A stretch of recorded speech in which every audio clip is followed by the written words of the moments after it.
I told people I went for the lights. I lied. The gala was a long, deliberate act of being seen. Crystal chandeliers like small constellations, valet lines that smelled faintly of gasoline and perfume, and cameras that moved with the casual hunger of someone used to collecting shards of lives. Outside, the rain ran like a curtain someone had left half open, turning the boulevard into a smear of neon and wet black. Inside, the room performed itself with the certainty of an old play, and I had become expert at taking my place in it, attending on my own terms, smiling at the right beats, letting people think they possessed me because that was the currency everyone expected to trade. That night, I did not come to be possessed. I came because I wanted to practice being visible without surrendering my margins. He found me under an umbrella. It was the kind of cinematic movement that, in lesser hands, would have read like a script. Dante Moretti stepped from the rain as if he had always belonged to gray skies and back alleys, his shoulders wrapped in a coat that smelled faintly of leather and old books. He did not glare or grin. He offered his umbrella with the same casual, undecorative confidence you offer another driver a cup of coffee at an intersection. He was both too obvious and precisely the wrong man for the kind of life I had been told to live. He said nothing dramatic. He extended a small, blunt object between two fingers, a key, like something you buy at a hardware stall and then decide against because it feels too earnest. 1 week, he said. No strings. Sanctuary. No press, no trackers, no uninvited.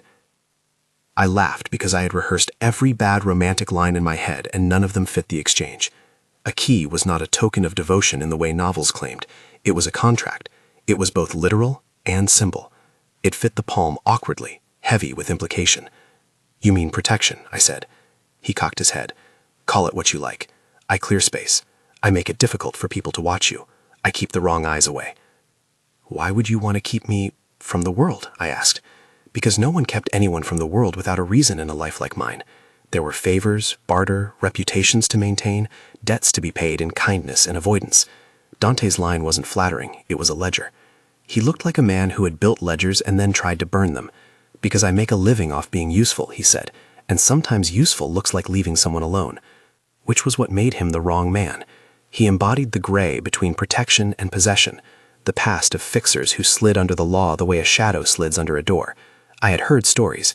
You don't survive in certain circles without swapping whispers about Moretti, an elegant euphemism for someone who could produce silence as a service.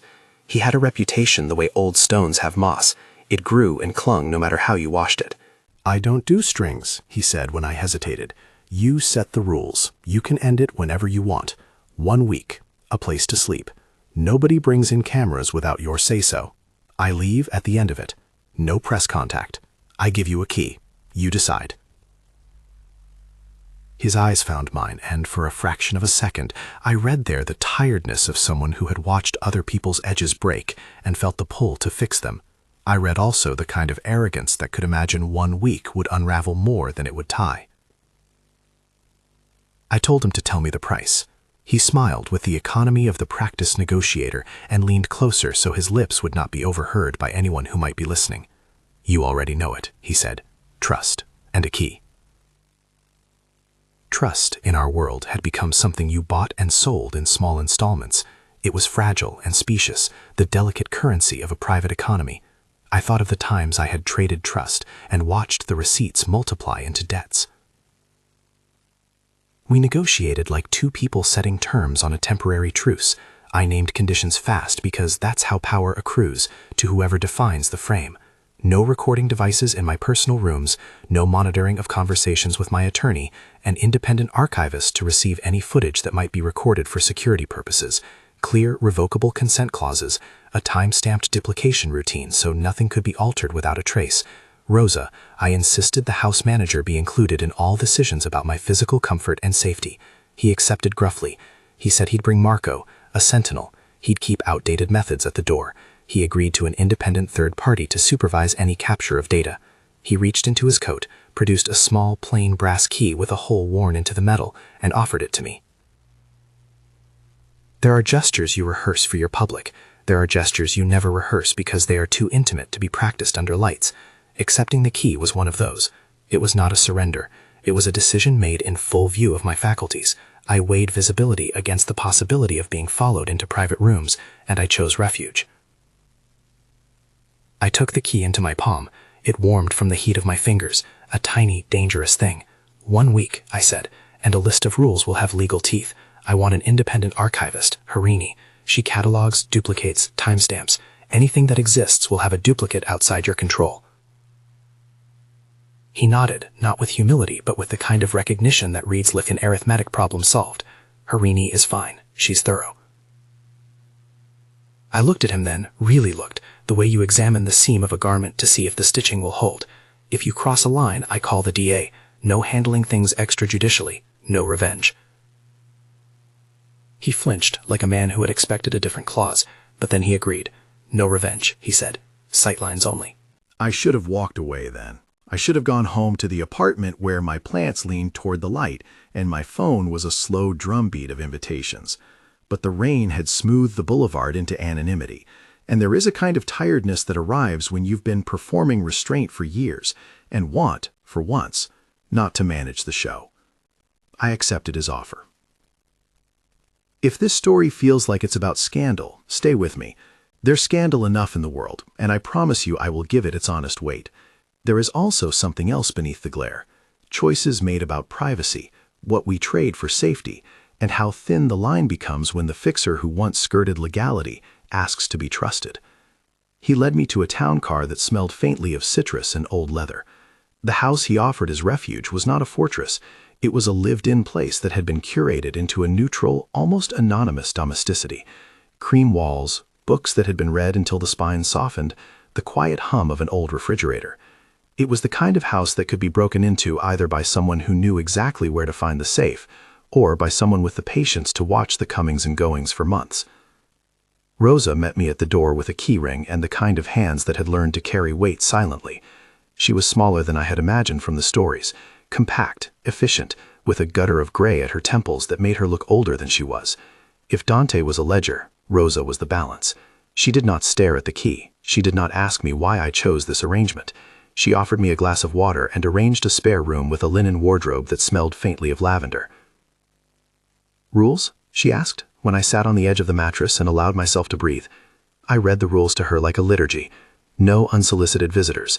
All captured footage goes first to Harini. Any footage that is triggered by a physical security breach will be duplicated and archived in 2 separate, geographically distinct vaults. Marco will monitor the external perimeter. He will not access internal feeds without written consent.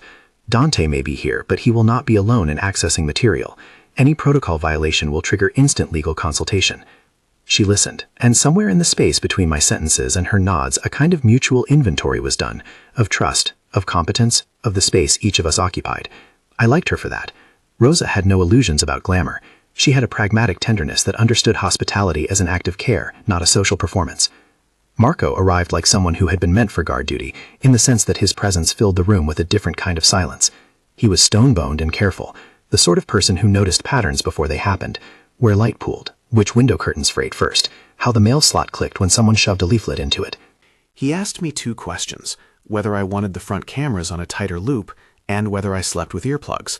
When I said no to earplugs, he made a mental note that would later help him notice a car that had too many fingerprints in its upholstery. Those first days were a laundry of small gestures that knit a fragile domesticity. Morning coffee poured into porcelain cups.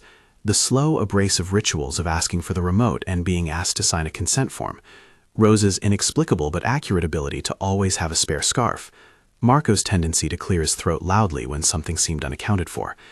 I found that protection, even when requested, creates its own politics. Who cleans the house when someone else is watching? Who decides which cameras are allowed? Who gets to decide when you are alone? There were quiet talks with Dante in the kitchen, standing 2 stools apart like people who remembered how to behave in public. He told stories about those he had protected before me, the wealthy and the desperate, who all converged in his memory as problems to be solved or stabilized. He told me about his mother, a woman who had kept a small garden in a city that did not easily admit nature. He had a way of describing her hands working soil that made me imagine a tenderness I did not know whether to trust. "You have to promise me one thing," he said one night when the rain had thinned to a wash and the kitchen light was a lazy halo. "What?" "That you will tell me when you want out." "I will," I said. It felt like a small vow. less a promise than a compact designed to keep options open. Those days rearranged my rhythms. I slept without my phone on the mattress next to me. I learned the house's hum. I signed forms that made my fingers numb. Harini arrived the first week with a laptop and a patient, almost ecclesiastical habit of checking everything twice. She created a chain of custody like a prayer. Footage, she explained, was given a seal and a duplicate. The duplicate left on a hard drive that would be stored off-site with an independent archival firm. She wore thin glasses and asked practical, unromantic questions about where my legal counsel kept their office and whether I wanted a lawyer present during any data transfers. She had worked in privacy law long enough to know the human cost of sloppy procedures. "It's not about trust," she told me quietly when we walked the perimeter. "It's about evidence. If something goes wrong, the best defense is a record that cannot be unmade." Dante came to dinner twice that week. He was, in those quieter hours, less a fixer and more a man who had learned to do hospitality when danger was a previous career. He did not touch my hands in the easy way men of my milieu sometimes did. He moved with a practiced distance that made him both less intimate and more present. There was a cleavage there I could not decide to label as attractive or alarming. Around the third night, there was the first small violation. It began like most small things do, with a click. I was in the sitting room, cataloging an email from a magazine that wanted to run a profile with the headline that said, in effect, "How a Socialite Keeps Her Life Curated." I had no intention of granting the interview, but there are invitations that exist to measure you, to test how you answer. Dante was in the kitchen making coffee. Marco had just returned from a perimeter check. Rosa was fixing a tea towel. I felt a small, impossible prickle at the base of my neck. The house had cameras outside the front steps and the drive. The living room had one narrow, tasteful lens tucked into a bookshelf. We had agreed the internal lenses were for security and only activated per incident. I had learned to live with the idea of cameras as a necessary friction. They were a diagnosis of risk, not a verdict of shame. The click had been soft, almost apologetic. When I asked Marco, he shrugged. "Battery recalibration," he said. He did not sound guilty. Later that night, when Dante brought in the newspapers and laid them on the kitchen island, there was a monitor blinking on a tray. He looked at the screen in a way that made me uneasy. His jaw had a tension I had not yet seen. He did not tell me what it had shown for 2 hours. Instead, he prodded the coffee grounds with a spoon and told a story about a woman who had once staged her disappearance to escape a more invasive lover. A story he told like someone who knew edge stories and then liked to pull the thread to see what fell out. Finally, when I put my empty cup down and asked him plain questions, he showed me a time-stamped clip he had reviewed. It was a 2-minute stretch from earlier that evening, recorded by the living room lens. The clip showed me entering the sitting room, the phone still in my hand, the rain smearing the glass behind me. After I was seated, a car idled briefly at the curb. A silhouette stood near the front of the car. The camera angle was tight. There was a hand with a camera, or perhaps a phone, pressed to its face, as if someone were hoping to catch the arc of my head. The footage then captured nothing more. The figure moved off screen. I felt something collapse in my chest. It was not surprise. I had suspected the world had long ago learned how to watch with patience. It was the feeling of a breach. Not the kind you heal by changing locks, but the kind that makes the private feel like a display. "You watched it," I said. "I did," he said. His voice picked at the edges of confession and practicality. "I watched." That was the moral test I had asked him to fail or pass in equal measure. I had set rules because I wanted to hold power over my own privacy, to choose who could see what and when. His watching without permission was a small theft, the equivalent of someone rifling through your desk and folding a page into their pocket to read aloud later. He apologized and then offered procedure. He had, he said, seen the edge of a license plate in the reflection. The frame was grainy, but it had something. He wanted to call it in. I told him not to. Not yet. We had agreed that legal action required my explicit direction. I also told him to hand the footage to Harini for duplication and to lock it in the archive. He promised. He set the clip down like an ember he hoped would go cold. We argued, not about whether watching had been wrong. I had experienced the sharp clarity of betrayal in the shape of his eyes, but about what to do next. My instinct told me to make the violation a vector, to use it to open a case, to drag watchers into light. Dante's instinct was to neutralize anything that could become a liability. He wanted to clean the edges and stop the bleed. I wanted transparency. He wanted control. I insisted on Harini's presence in the loop. He conceded. He agreed not to access internal footage unauthorized, and he signed an agreement Ross, our lawyer, who had appeared at my insistence, drafted on the kitchen table. procedural clauses, penalties for unauthorized access, and crucially, a clause that required immediate notification and DA consultation in the event of clear criminality. It was a paper thing, and paper is only as good as the people who honor it. But paper leaves a trail. That night, lying awake in the neutral guest room, I kept reaching for the brass key in the side of my purse, as if it were a talisman against the idea that my life could be scored and sold in pieces. The key felt heavier when you knew someone else might have reasons to count its teeth. There were small aftershocks. The next day, a local social feed, one of those slick accounts that was not quite journalism and not quite gossip, posted a blurry photograph of a car idling outside our house. The caption suggested curiosity rather than malice. Who could be following the socialite who chose to live privately? The piece made no accusation, but generated 100 new angles of speculation. The account's followers commented with the casual cruelty of people with time to assemble narratives. I called Lena, a journalist I had once been friendly with before our social worlds diverged on different ethical spits. She visited the house for a cup of tea and asked questions that were long and precise and not sensational. Lena knew how the industry worked. She had an eye for when a smear was manufactured. She listened to my description of the footage and sighed the long sigh as someone who had watched similar cycles play out. "You have to be careful how you step into this," she said. "The truth is rarely linear, but the way this is framed could either set you free or make you into the problem." "It's always framed," I said. "Being visible is never neutral." She nodded.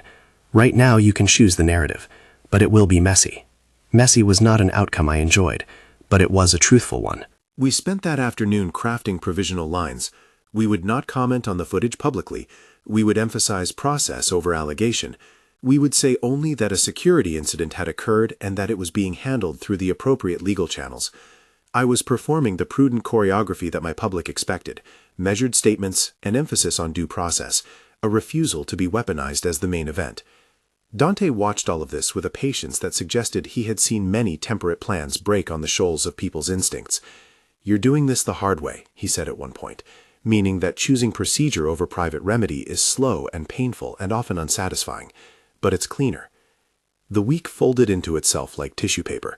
Small rituals, the presence of people bound to roles, documents passed like liturgical items. Harini logged everything in her dense handwriting. The duplicates moved to a secure facility, and Ross filed the first tentative notices with the DA's office, asking for general guidance should the footage prove useful. I found myself simultaneously exhausted and strangely steadied by the bureaucracy. There was a peculiar comfort in piling forms atop suspicion. Here was a process I could enter. It was imperfect, but it was a process. On the fifth night, I dreamed of my mother's key, a large iron thing that had lived in a wooden bowl by the door and had been what my mother pressed into my palm the day she taught me how to lock and unlock the house. In the dream, the iron key was the same shape as Dante's brass one, the same teeth. The dream woke me with a small start and an unexpected nostalgia for the domestic gestures of a woman who had never known my social ledger. When I woke, there was a message on my phone from an anonymous account that read simply, "You bought a thing you cannot pay for." I forwarded it to Ross, who suggested I keep it but not engage. Harini noted it in her log. Marco checked the perimeter twice more that morning, his eyes on the street with a new kind of intensity. Rosa made coffee and said nothing about the message. Dante left the next day to attend to an engagement he described as a problem that required old skills. He kissed my forehead in a way that made me feel protected and exposed at once. He had given his word to leave at the end of the week. He had also, in the small clause that was our pact, agreed to be transparent about his actions. Before leaving, he opened a drawer and slid a folded piece of paper across the table. "For when you need to remember what you chose," he said. The paper was thin and had a line of handwriting that made my lungs catch. "Keep your own keys, D." The sentence was small, but it carried the weight of instruction. He did not hand me a ring or promise. He handed me a directive. It was practical and appropriate to the man who had built his life on practicalities. The week closed like an eyelid. I felt an odd, administrative grief, the sense that whatever I had come to the house for had shifted shape. I had wanted refuge. I had also wanted the ability to decide how I was seen. I had sought sanctuary and instead found a contract full of clauses that both protected and bound me. On the seventh night, I sat in a kitchen with Rosa and Marco and a thermos of coffee, and we catalogued what the week had taught us. It wasn't much. It was, as Harini said, evidence. It was, as Lena had warned, messy. It was, as Marco pointed out, a lot of attention concentrated on a single point. "I've seen it before," Rosa said. "People think they can buy privacy. They forget that privacy is not just about making walls. It's about who holds the keys." "I hold one key," I said. you hold others."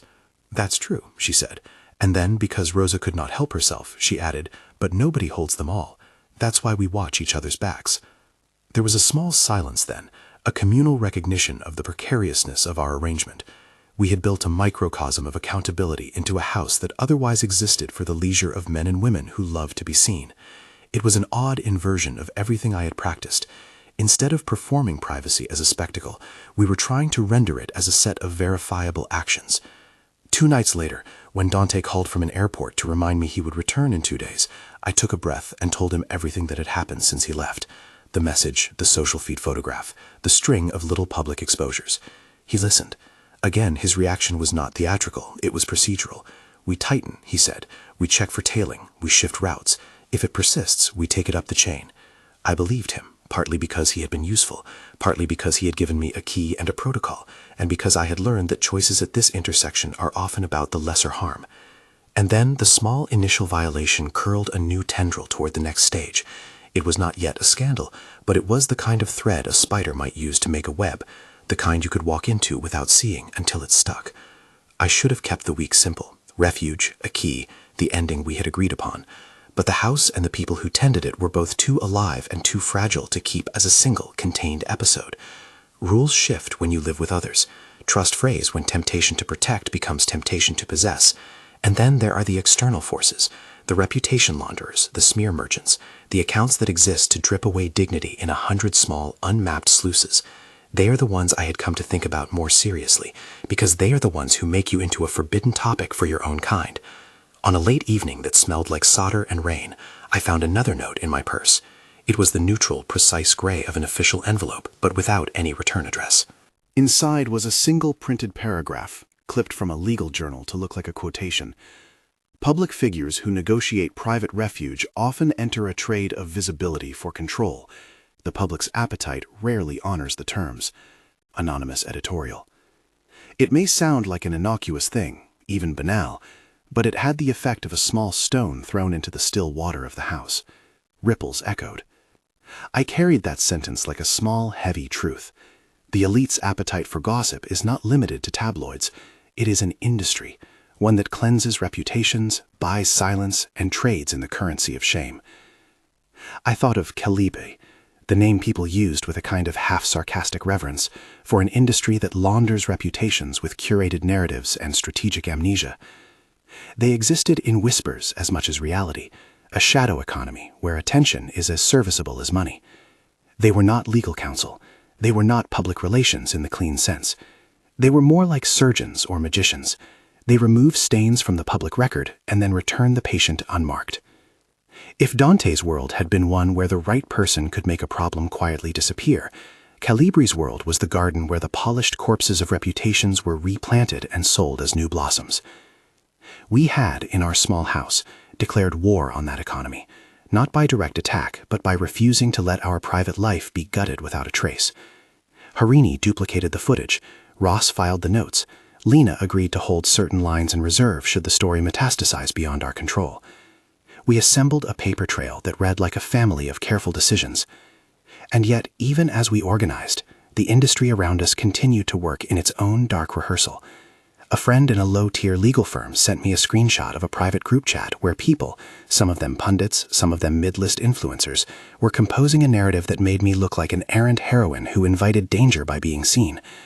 Another message suggested that a real socialite would have handled the breach privately, with a hush and a payoff. I thought about what it meant to be the wrong man's acquaintance in a world where being associated with a fixer was for some the kind of scandal that softened the edges of fame. The title itself leaned into the sensational, the socialite who slept with the wrong man and became a forbidden topic for the elite. It was the kind of hook that wanted to reduce every messy relationship into a cautionary tale. But the truth was muddier. I had not slept with Dante in the way the title implied. I had negotiated a temporary refuge. The media, always economizing for attention, will not always parse such precise truths. They prefer the arc that is quick and appetizing. There is a terrible elasticity to the way public attention wraps itself around a person. It can flatten nuance into caricature. My life, which contained boarding school lessons about etiquette and the small private griefs of losing a mother to an illness that required naming, suddenly belonged to a collective narrative that wanted me to be a lesson. I resented that. Resentment is a small, useful fire. It warns you where to draw lines. At night, I began to write small things to myself and fold them into the pocket behind the wardrobe where Rosa kept the rarely used iron. One read, "You decide your terms." Another, in Dante's handwriting, repeated the same command, "Keep your own keys." The letters were both talisman and contract. The final night of the first week arrived with a quiet that felt both relief and threat. Dante had promised to leave in the morning. He had left the brass key with me and had told me to keep it for as long as I needed. Rosa packed a small bag for him, like someone sending off a son. Marco double-checked the locks. Harini made a copy of the final log. We drank tea in the kitchen, and for a moment there was a sense of ordinary ritual that made me almost forget why I had come to this house. We were three people who had, for 1 week, built a tiny island of rules and then lived within it. It was not perfect, it was not enough, but it was, for a time, a thing we could point to and say, "This is where we tried." He left, and the morning after his departure, I stood by the window and looked out at the street the way people look out at an ocean they have not yet learned to trust. The brass key rested in my palm, a small, compact geometry of agreement. I put it into my pocket and went about the business of re-entering the world. It was then that the next thing broke. A call came at noon from Harini, her voice flat and professional. There had been a breach at the gate. An unknown vehicle had pulled up early that morning, and someone had attempted to place a device on the underside of the car parked in our drive. The exterior cameras had captured the angle. Marco had intercepted the man and had him on the periphery until the patrol car, a neighbor with a badge, drove past and frightened him. The footage was grainy, but it suggested intention. Perhaps it was simply an act of opportunism, the sort of thing that happens when someone notices an unguarded car. Or perhaps it was part of something more organized, a probe to test boundaries, to catalog vulnerabilities, to see how quickly the household would respond. It was, in any case, an escalation, and it made clear that the small, local web around my life had begun to rustle with predators. I called Dante, even though he had left a morning earlier. He answered on the second ring. "I'm already on a plane," he said. "Where?" "To the house," I told him. "We had someone at the gate. Harini saw the footage." He was quiet. Then he said with the same economy of motion he used for everything, "I'm coming back." I wanted to tell him not to remind him of the clause that had been the heart of our bargain, but I also understood, with the stubborn, weary knowledge of people who want to believe in limits, that he would come. He would come because that was what he did. He would come because his presence would make a different kind of problem legible. When he arrived, the house felt smaller and more fragile. The key in my pocket felt heavier. We had built a pact to keep attention at bay, and had invited someone who specializes in attention into the very place we wanted to defend. It was an ambivalence I had negotiated, and now was living with the consequences of. We convened in the kitchen, the four of us, me, Rosa, Marco, Dante, and Harini on the call. We watched the footage together, its edges annotated, its duplicates twinned in a secure facility. The man in the video was young, his hood pulled up, his hands quick. He had tools. He had intended to attach something to the car, and for a heartbeat that felt like a private thing being forced into public. Rosa pinned the perimeter map to the wall and pointed to a small gap near the hedge. "He came from the alley," she said. "We should have sealed that." "You had the mailman leave a package beside the gate yesterday," Marco offered. "It made cover for someone to come too close." Harini made a note, and then asked the question that turned the room from a place of mourning into a courtroom. "Do we log this with the DA now, or do we gather more?" We were once again at a decision point, the kind of point where my instincts and Dante's split into different kinds of courage. My instinct was to involve the DA and let the process move at its cautious bureaucratic pace. Dante's instinct was to find the man, to trace him through the underworld he knew like a map read with fingers. Both choices carried their own ethics and dangers. I made a choice that night that would shape everything that followed. I asked for an investigation, but I also asked that all further actions be logged and duplicated, that we not do anything extrajudicial without notice. It was a tightrope. It was also the only way I could live with myself after months of deciding I would no longer trade myself away in increments. We filed the first intake with the DA that evening. It was a slow, careful motion, a formal notification that would set a public record, without, for now, making any claim beyond the appearance of an attempted interference. Ross drafted the intake, Harini attached the duplicate footage, and Lena organized a provisional storyline, one that emphasized procedure rather than sensationalism. It felt at the moment like the best possible outcome of a world that is rarely tidy. But as the sun slid behind the rain-smeared glass and the house settled into an exhausted quiet, I knew, with a kind of resolve that steadied me, that being the wrong man's acquaintance had already altered the arithmetic of my life. The key in my pocket was still mine to keep, but the world was starting to argue that the mere act of association constituted consent. I folded the paper Dante had left on the table into my palm and thought about the things I had asked for: rules with teeth, an archivist who would not be moved by charm, a legal thread that would not snap under pressure. I had asked for boundaries and agreed to constraints. I had tried to design an architecture that would allow me to live in public without being consumed by it. I had been careful, and still the world had found a way to test the seams.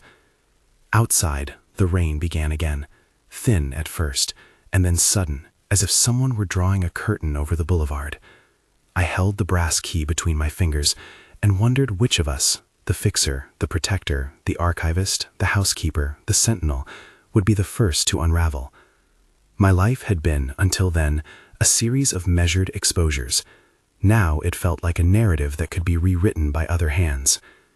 I turned the key in my pocket, feeling the tiny, obedient teeth. The key was both a promise and a warning. It was, in the bluntest sense, a choice. The key in my pocket had the awkward geometry of a truth you keep close but rarely examine. It warmed against my thigh as I moved through the day, a small, private weight that reminded me of the bargain I had struck and the world that would not let bargains remain private. There is a moment in most stories like this when the attention economy shifts from a background hum to a tidal force. For me, it came in discrete beats, a measured intake at the DA's office, a headline that curved menacingly at the bottom of a gossip feed, a call from Lena with a voice that was both careful and impatient. The intake was not dramatic. It was paperwork, a formal motion of naming. Harini sat across from me in a municipal waiting room and folded her hands like a woman who had spent years translating fear into procedure. "This is a notice," she said. "It creates a record. It doesn't promise anything spectacular, but it means somebody pulled the thread enough to make the cloth show its seams." We filed the documentation and duplicated every clip, every message, every anonymous threat into the 2 vaults Harini had reserved. Ross submitted a formal request for guidance. Lena prepared an embargoed, measured piece that emphasized process and the right to privacy. We thought procedural caution would mollify the appetite for spectacle. We were wrong. It only sharpened it. Within 48 hours, the story metastasized in 1,000 small, algorithmic ways. An account with thousands of followers, slick, merciless, and professionally ambiguous, posted a hedged headline: "Socialite shelters with fixer, cozy retreat, or dangerous liaison." The post had a dozen variations spun from the same kernel: photographs of the house's curb, grainy clips pulled out of context, a rewound audio clip of my laughter at a dinner that had nothing to do with the week. Comments proliferated in patterns I had seen my whole life: outrage at me for seeking refuge, outrage at Dante for his methods, a peculiar kind of moral calculus that turned privacy into provocation. Lena's piece ran 2 days later. She dared to call attention to the slipperiness of the industry that profits from secrecy while selling cleansed narratives. Her opening line read, in the quiet, clinical way she favored, "When the private becomes a currency, the trees best suited to weather the storm are those with roots, not veneers." She quoted Harini on chain of custody protocols and spoke to a privacy scholar about the normative dangers of outsourced protection. The article did not salve the feeds, it only shifted one angle of the conversation. And then the smear apparatus warmed up. I had heard people whisper the name, Calibri, as a collective shorthand for an industry that buys and repackages reputation. Within hours, anonymous accounts began circulating a supposed backgrounder that alleged I had been reckless for allowing a known fixer near me. It was all insinuation, clever cropping, selective quotation, and a tone that suggested culpability by association. The comments beneath were a landscape of gleeful cruelty. If you have never been the center of an attention-engineered pylon, it's difficult to describe the way it feels. It's not only the humiliation, it's the sense that people have decided your internal life is theirs to reframe. It feels like walking through glass and hearing the sound that bodies make when they crack. I kept the key in my pocket and breathed through the fracture points. Dante called less often, When he did, his voice was the same practiced equilibrium I had come to know. "Keep the duplicates intact," he said once. "Let the DA have what they need. Don't let them turn your narrative into a confessional." I wanted to say, "You are part of this." I wanted to say, "You watched footage without permission." I wanted to say, "Are you beyond reproach?" Instead, I said practical things about logins and timestamps. We were both, in our separate ways, performing competence. And then the DA called back with a request that would change the tenor of the week. They wanted a preliminary meeting. A deputy would take a look at the materials, they would assess whether a grander inquiry was warranted, and they would consider subpoenas and witness interviews. The language was procedural, measured, careful. It also meant the safe little island of paper I had built was about to be opened to institutions that do not care for nuance in the way private people do. Institutions care for jurisdiction and precedent and evidence. The meeting with the DA's deputy was all white plastic chairs and careful note-taking. The deputy, a woman whose hair was pulled into a no-nonsense bun, asked questions that cut past the dramaturgy and landed on the facts. Were the cameras in the living room activated by motion, she asked. Was any footage shared beyond the household? Who has access to the backups? Can you account for the chain of custody? I answered in the voice Harini and Ross had rehearsed with me. Precise, paper-backed, non-speculative. I told them about Marco's perimeter checks, about Rosa's log entries, about the duplicate drives stored off-site. I told them, without theatrics, that someone had attempted to attach a device to the car and that a figure had been seen at the curb. I told them the footage existed and that we had made a formal intake because I wanted a public record. She listened. She did not take any of my theatrical asides. She did not seem interested in making me into an exhibit. When I left, the deputy told me they would open an inquiry and likely issue a limited series of subpoenas, IP logs, surveillance camera metadata, vendor records for anyone who might have attempted to do turnkey attention operations. In other words, the state had logisticians that could follow threats. It would be slow, it would be meticulous, it would be anonymous in its work. That anonymity, I learned, both protected and frustrated me. The DA could initiate inquiries into servers and shell companies in ways private actors could not, but the DA moves in correspondence with law, not with the velocity of outrage. Meanwhile, the smear merchants did their work at the speed of an app. A private dossier began to circulate that claimed to expose Dante's past methods. The dossier was a pace of half-truths, dated rumors, and one or two genuine invoices for services rendered. It read like a threat framed as journalism. A mutual acquaintance, a lawyer who preferred to remain unnamed, texted me, "They'll build a mosaic out of any tile they can find." He was not wrong, yet the mosaic had the power to define my contours. Dante's reactions when they occurred in person were taut. He denied any current wrongdoing. He admitted to a past that had been pragmatic in ways I found ethically complex, a career that sometimes required bending rules to create safety for clients who had nowhere else to turn. He said things like, "I learned on the edge," and "There are times when the law cannot move quickly enough to stop harm." He spoke of his mother's garden and the way she would plant bulbs in October so a bloom would surprise the next spring. He used domestic metaphors as armor. I understood why. I also understood his temptation. The easier path was private remedy. The harder path was paperwork and daylight. I chose daylight. It was the only way I could be in the same story as the law and still feel like I had consented to the framing. The DA issued a set of subpoenas a week later.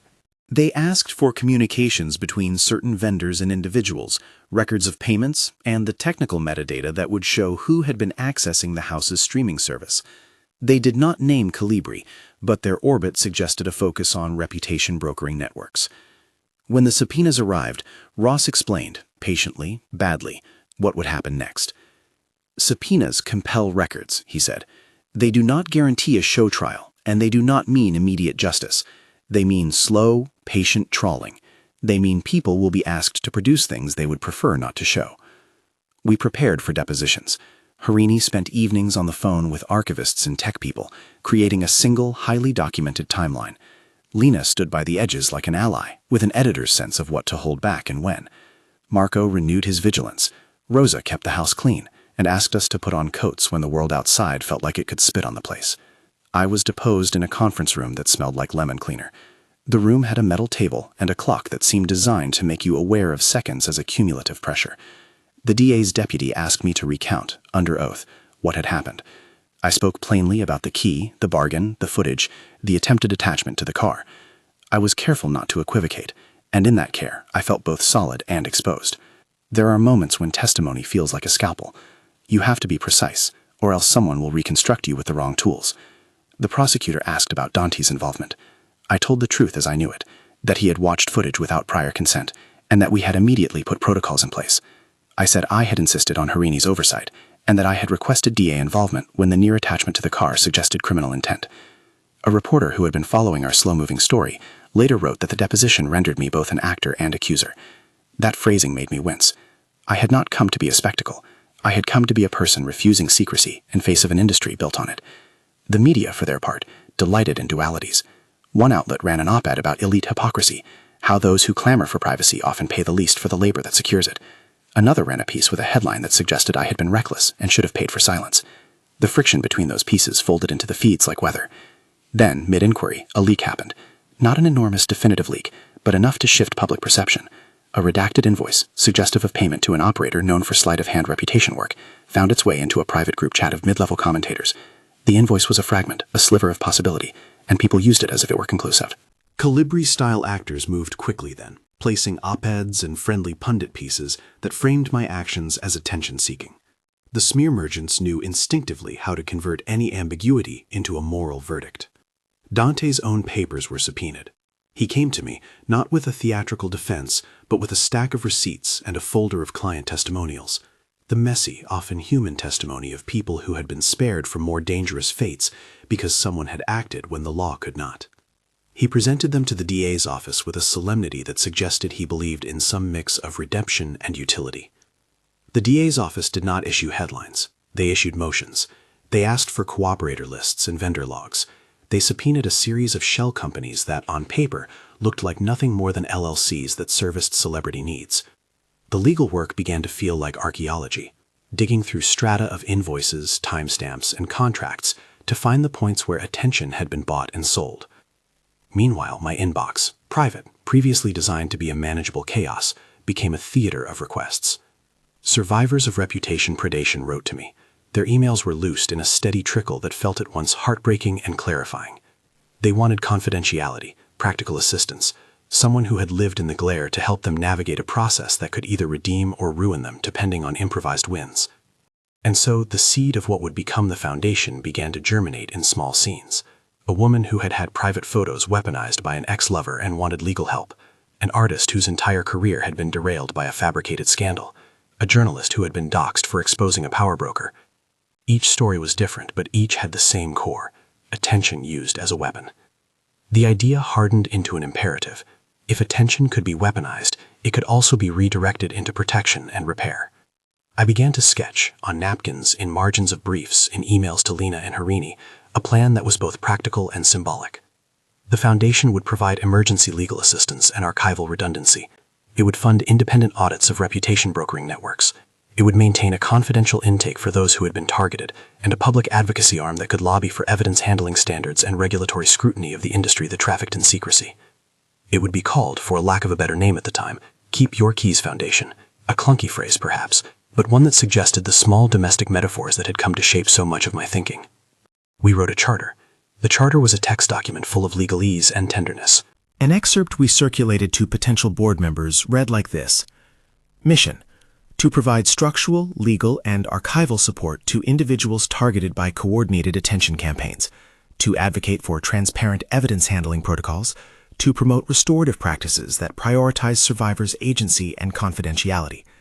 Principles: confidential intake, independent archival duplication, survivor-led decision-making, refusal to participate in reputation laundering, transparent reporting to donors and regulators without compromising client confidentiality. Programs: Emergency Legal Fund, Independent Archival Vaulting, Policy Fellowship for Privacy Law, community-based workshops on consent and digital security. We debated everything in the charter.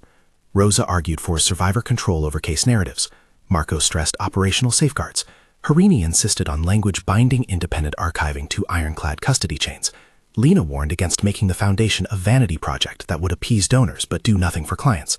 Dante, when he allowed himself to be present in meetings, listened more than he spoke. His silence was not innocuous. It was a presence that complicated decisions about governance and how to handle funds associated with past practices. Funding was the first quarrel. Where you get your money determines your constraints. We agreed, reluctantly, contentiously, to accept donations only from sources that would not require narrative control: philanthropic trusts, private individuals with no ties to reputation brokering networks, and small-scale community grants. We rejected any donor who asked for anonymity that could cloak influence. The conversation about money made me realize how much the world of privilege depends on the ability to hide sources and lengths. We registered the foundation, opened an account, and began to staff it with people who knew the work and did not relish publicity. Rosa became operations director. Marco managed logistics and emergency response. Harini joined in a formal advisory capacity. Lena agreed to serve on the board as a public-facing liaison who would protect journalistic integrity.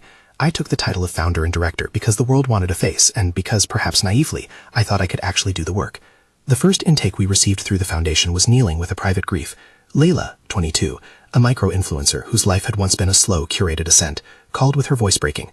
Her ex had leaked private photos and then hired a company to seed them across 7 different platforms, accompanied by fabricated captions accusing her of things that were not true. Layla had been followed to a job interview, lost the appointment, and felt, as she said in a voice that asked her help, like my name is a thing people trade. We met Layla in a small consultation room with soft chairs and a promise of confidentiality. Harini explained the duplication protocol and the timelines for contacting platform operators. Rosa arranged for a trauma-informed counselor to be available and set up a temporary relocation if needed. Marco surveyed the risks. We filed takedown requests and prepared an emergency legal notice to the platforms, emphasizing chain of custody and the fact that coordinated distribution suggested a malicious campaign possibly tied to known reputation operators. Layla's case, like many, was both technically manageable and emotionally devastating. The platforms complied in part, taking down copies of the images, but archives remained on smaller boards and in DMs.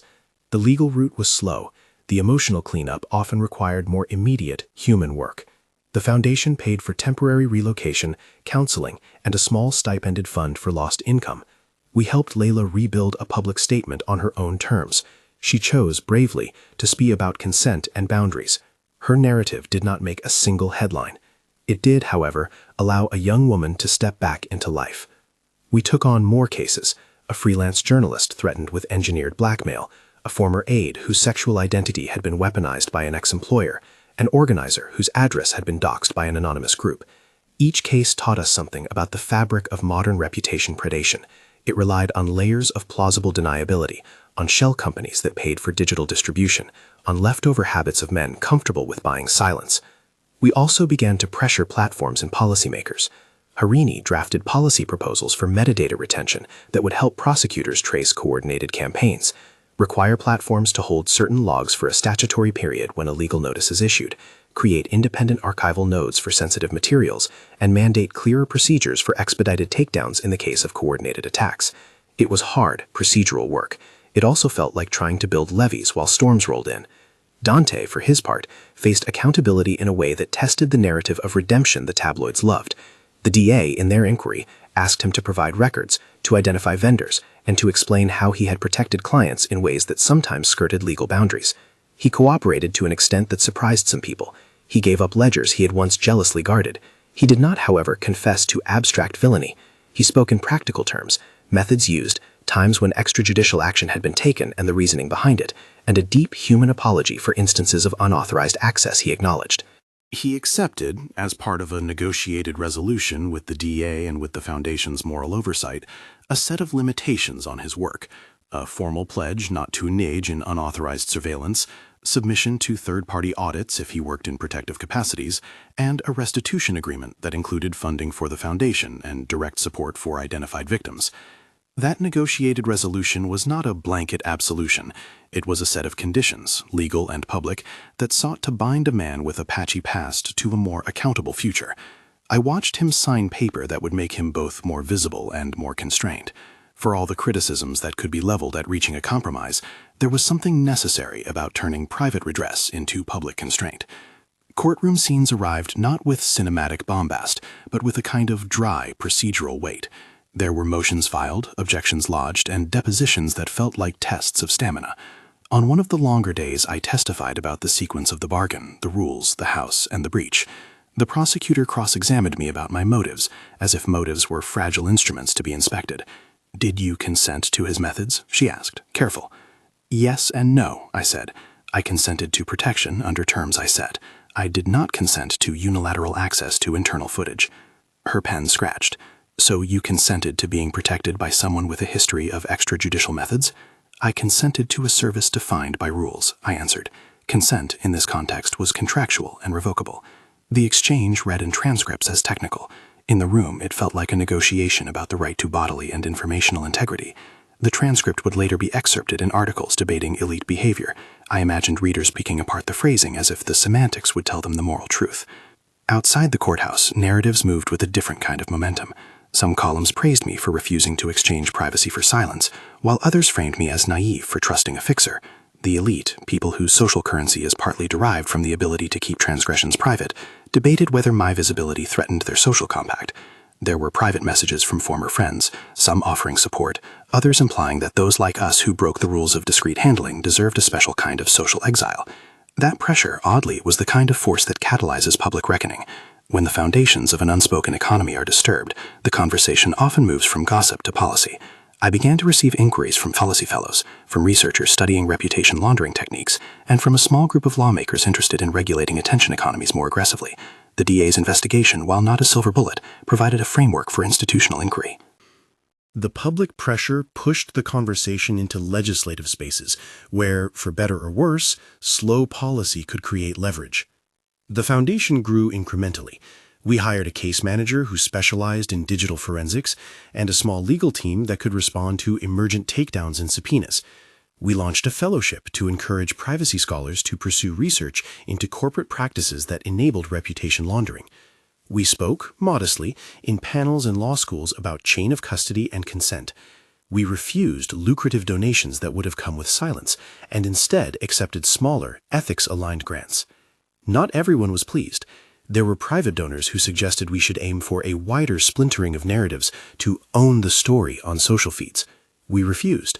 Rosa, who was at every staff meeting like a steadying compass, asked, "Who are we for if we trade someone else's pain for a hashtag?" She had a simple way of naming our ethical boundary that people could understand without legalese. Dante's role in the foundation was predictably contentious. Some staff were wary of taking resources associated with someone whose business model had once blurred ethical lines. He insisted his contributions come with transparency. He agreed to an auditor third-party mechanism. Any funds he proposed would go through an independent compliance board with veto power. It was a compromise that satisfied some and enraged others. I took no pleasure in that divisiveness, but I also recognized that real change often requires messy coalitions.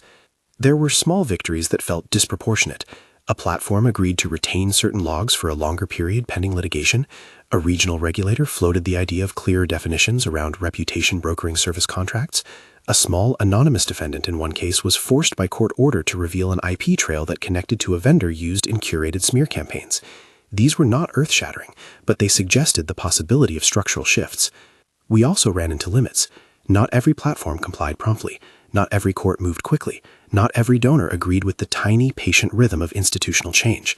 We had to learn bureaucratic patience, the kind of endurance that reads like a slow rebuke to the instant gratifications of a feed.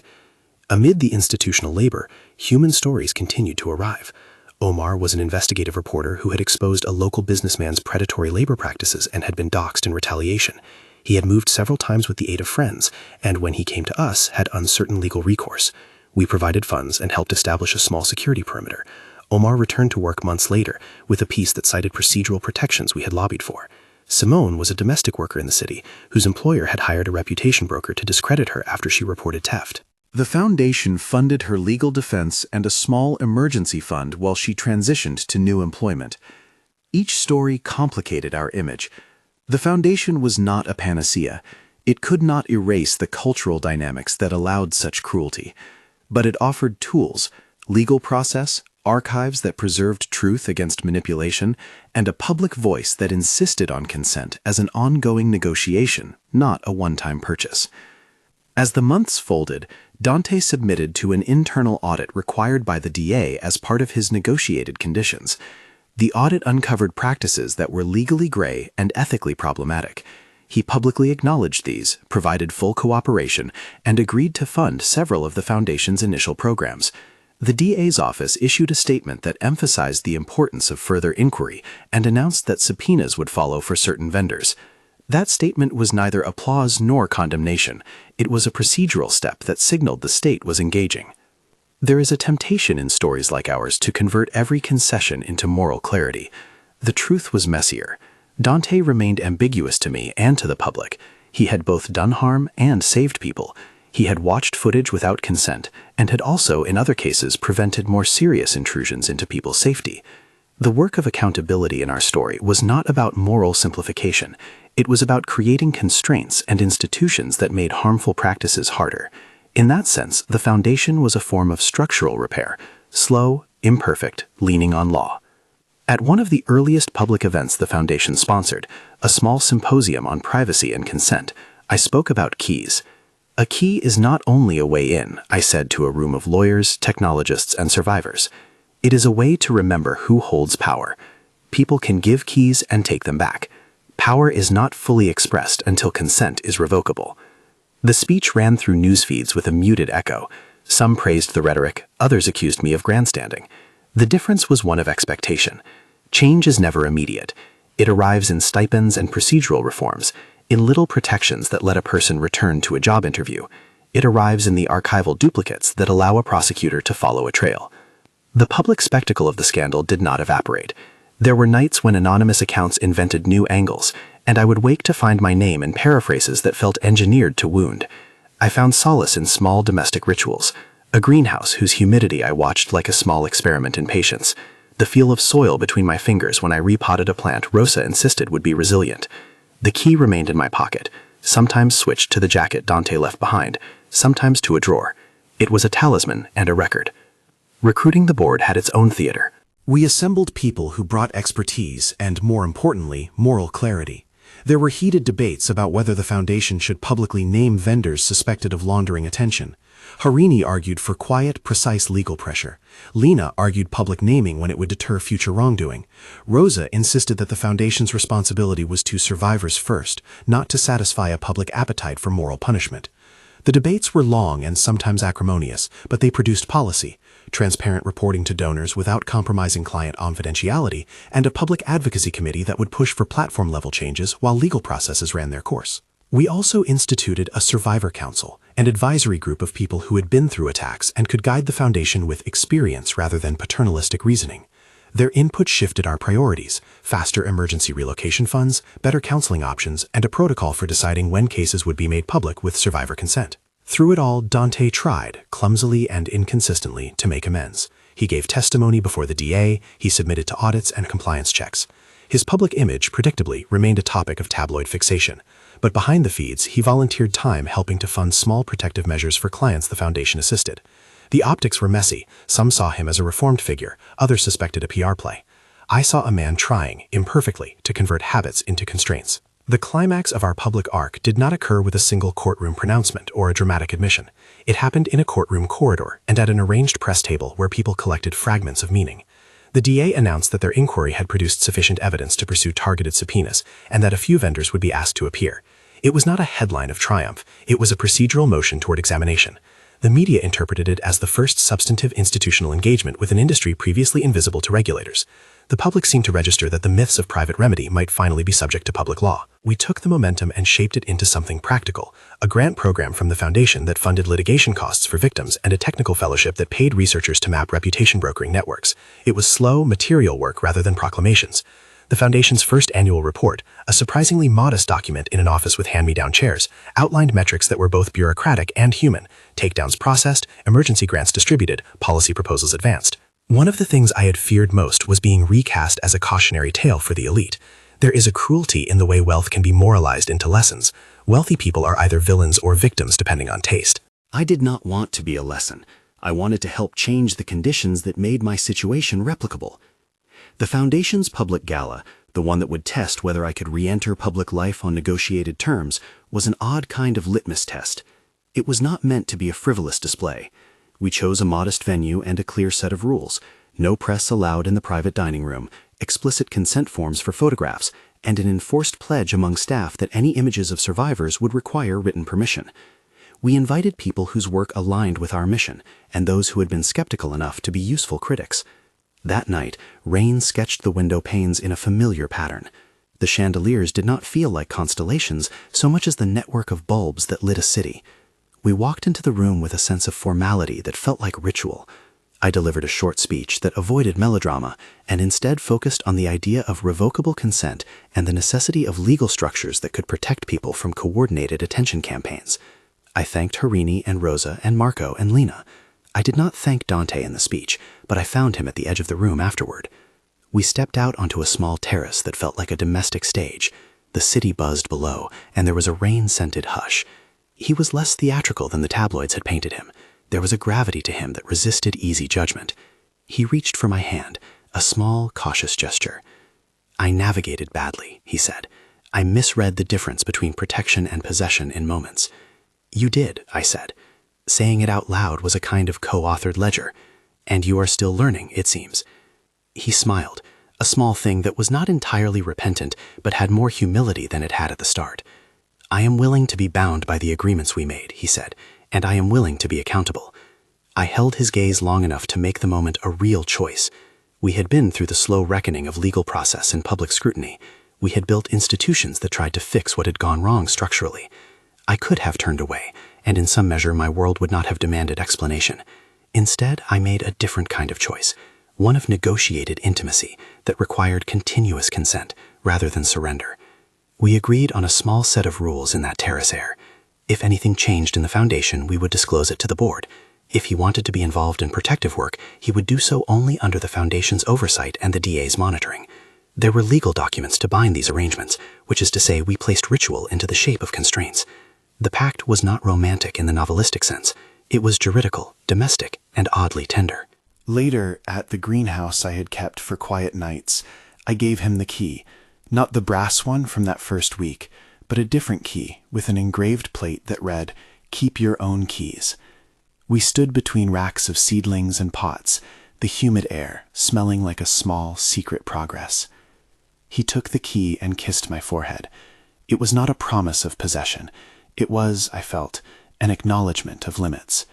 We had both learned that protection becomes ownership when it is secret and absolute. We had tried to create institutions that made secrecy accountable.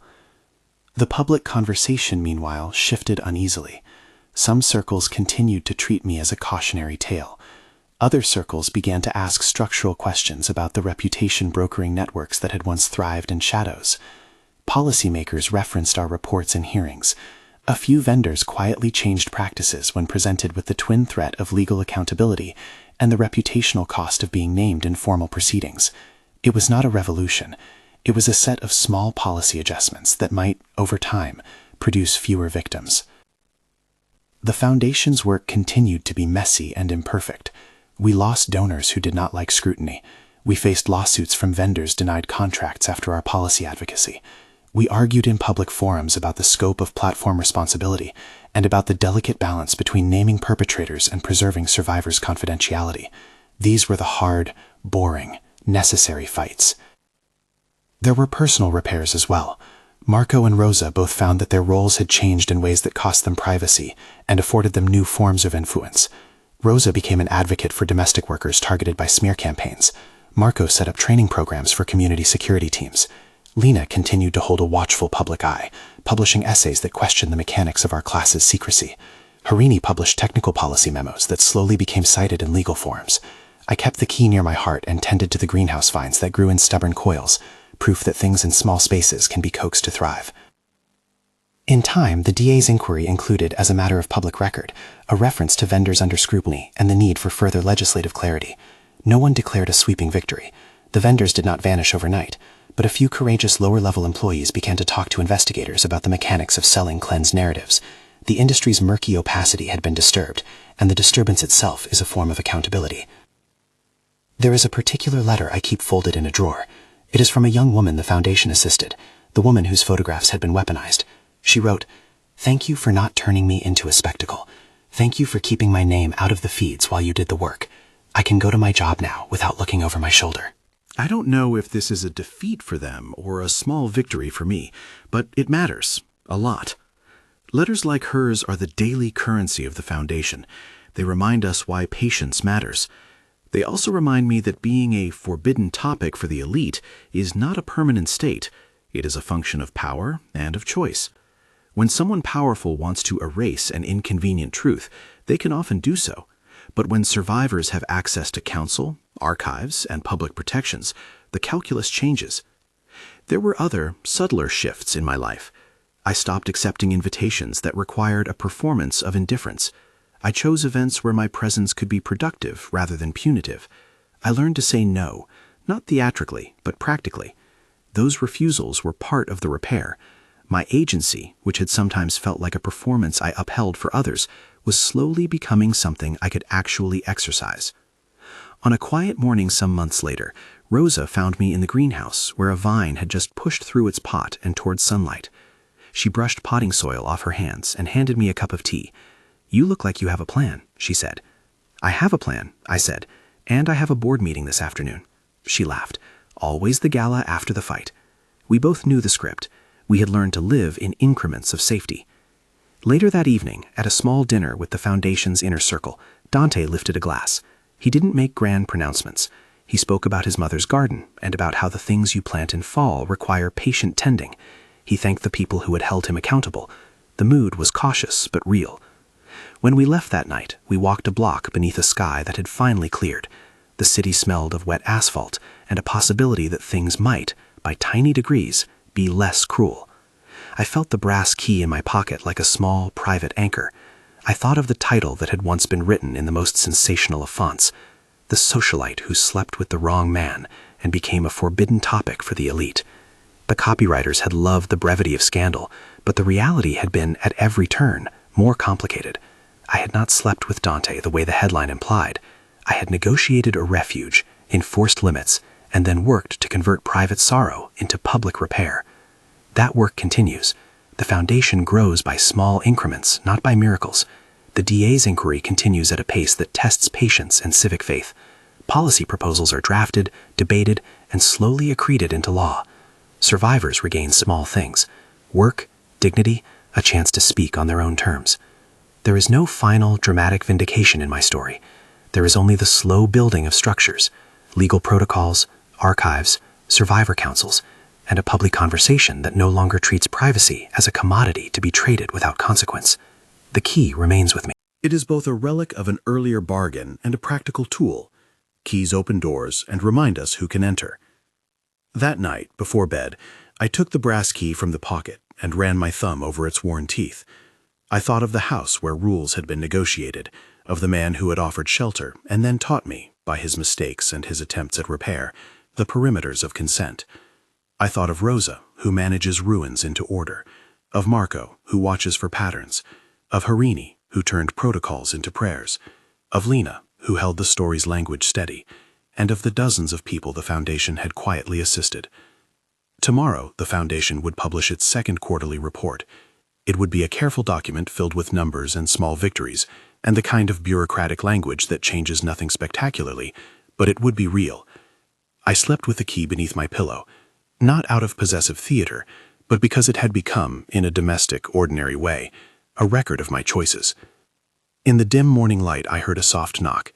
It was Dante at the door, a messenger more than a man. He asked if he could come in. I unlatched the lock and let him in. There was no grand declaration. He carried a small package, a folded set of documents that would formalize his agreement to the Foundation's oversight, his pledge to abide by third-party audits, and a small donation to a victims fund. We stood in my kitchen, among cups and an unfinished stack of Foundation memos, and he reached for my hand. There was a tenderness to the gesture that had less to do with ownership than with the recognition of mutual accountability. We kissed, briefly, and with an equilibrium that tasted of negotiated consent. It was not the stuff of novels. It was, in the quiet arithmetic of my life, enough. Outside, the city continued to spin its attention economy. Inside, we tended a small greenhouse, filed duplicates into locked vaults, and listened for the way policy conversation might one day map into fewer people losing parts of themselves to curated shame. I kept the key in my pocket and walked forward into the day, holding both the private weight of it and the public labor it had helped catalyze. If this story matters to you, if the idea that privacy should be something we can choose and reclaim rather than purchase or relinquish, then consider sharing it with someone who needs to hear it. There are many small structural fights ahead. We did not fix everything, but we built a place that tries.